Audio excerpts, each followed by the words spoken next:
Today, I'm going to show you guys how I make my stack reels. Okay, so once you have Premiere Pro open, we're gonna take the stack overlay that I made and put it in our timeline.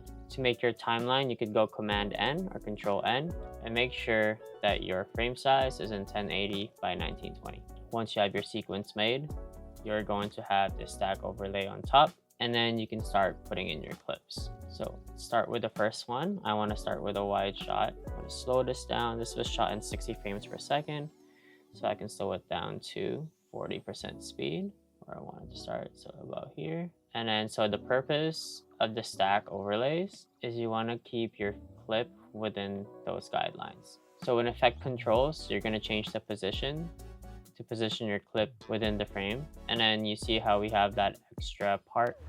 To get rid of that, what we're going to do is go in effects, search for crop, drag it in your clip, and this should pop up. And then, so at the bottom, we want to increase that till it's within the frame. What I find that's easier to do rather than dragging the slider is click crop, and it'll bring up these guidelines, and you can click and drag it. I just find that easier. So you can zoom in just so you can see a little bit better, and there you go. And then we're just gonna repeat the process for the next 4 frames. Okay, perfect. Now, once you have all your stacks, you can take this layer off. Just make sure there's no spaces between the layers, and it looks good. Make an adjustment layer. Okay, so drag in your adjustment layer into the timeline. Let's convert the S-Log3 footage to Rec 709. Oh, where is it? It's in the color folder. Yeah, and back to color. And if you want, you can add a grade. Let's just use one of Premiere Pro's LUTs. I like to use the Kodak 5218 Kodak 2383. Just add that. I usually bring down the intensity to about 70%.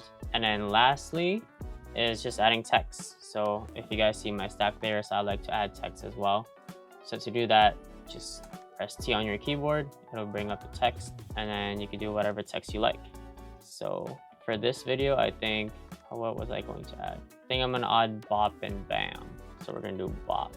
Align this. You always want to center your text. Go to the Align and Transform tab. Just click Align Center horizontally and also vertically. My favorite font is using Helvetica regular. Let's turn up the size. So I'm gonna put bop in this frame, and then bam, and then I'll have it go away at this frame. I don't think I'm gonna have the music in just because I'm gonna get copyrighted because I'm using a Kendrick Lamar song, but just an example with the text. And then if you want, you can change the color, change the font. You could add multiple text within the layers. And then one thing to do as well is to change, I like to change the blending mode to difference. Just gives it a cool look. But yeah, that's about it. If you guys have any more questions on what I do with my stack reels on Instagram, let me know down in the comments below. I'm going to have my stack overlays in the description below, so you guys can use it for your own projects. And yeah, till the next tutorial. Peace.